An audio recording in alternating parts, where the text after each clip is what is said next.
Hey folks, Todd here with Berkshire Hathaway Home Services, Snyder and Company. And in case you hadn't noticed, there were some significant changes to the tax law here recently. And those changes are not necessarily good or bad. They entirely depend on your particular real estate scenario when it comes to taxes.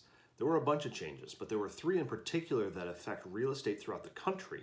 And what I'd like to do is break down those three and how they apply or impact Michigan homeowners.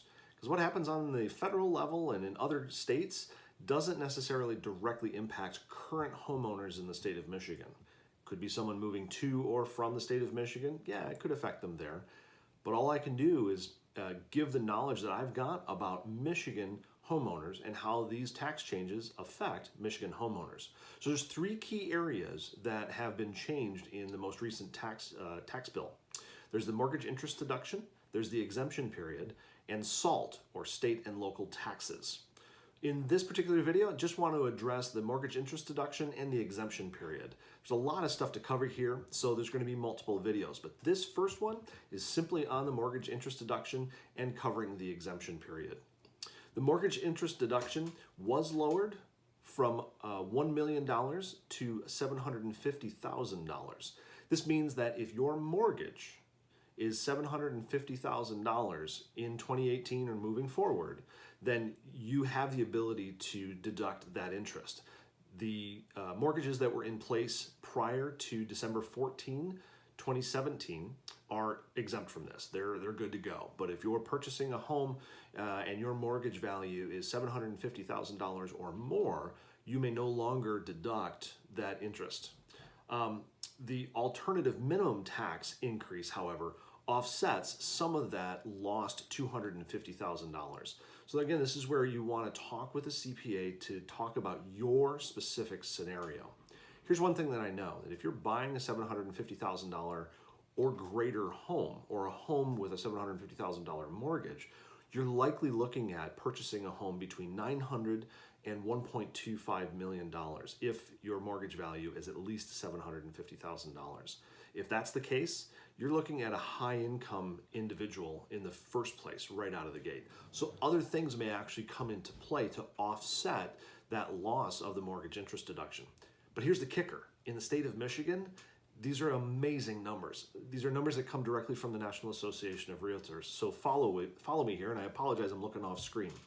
There are 21,692 homeowners in the state of Michigan with home values above $750,000. Not bad.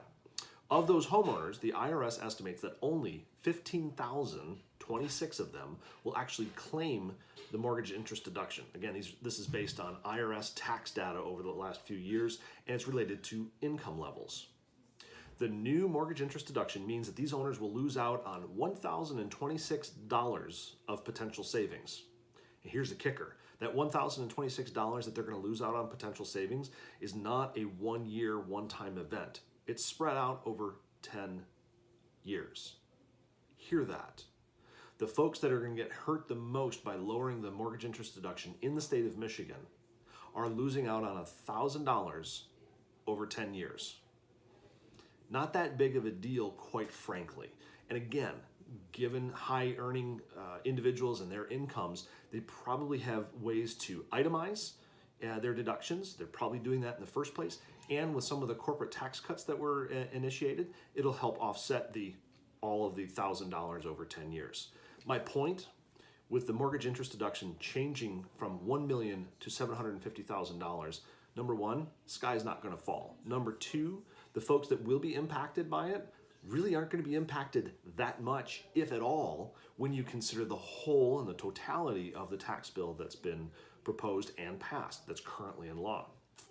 There's another myth that was thrown out there that related to the exemption period. Right now, if you sell your primary residence, you get to exempt yourself from capital gains if you've lived in that house for 2 of the last 5 years. There was a proposal that did not get passed, but there was a proposal that said that they wanted to change that exemption period from 2 out of 5 years to 5 out of 8 years. Now, why I say it's proposed is that's not exactly what came through. It was proposed. What passed was we remain the same. So Before the tax bill, it was 2 out of 5 years and you could claim the exemption. It is still 2 out of 5 years and you get to claim the exemption. If someone is trying to tell you, or you've heard that it was passed that it's 5 out of 8 years, that's not the reality. Good news for those folks that are transferring. The good news for those folks that are part of relocation programs, you don't have to stay there very long. It's still just 2 out of 5 years. Anyway, this is running a little bit on the long side. I wanted to cover the mortgage interest deduction as well as the exemption period. The next video, I'll talk about state and local taxes and how those affect Michigan homeowners. This is Todd Waller with Berkshire Hathaway Home Services, Snyder & Company. Thanks so much.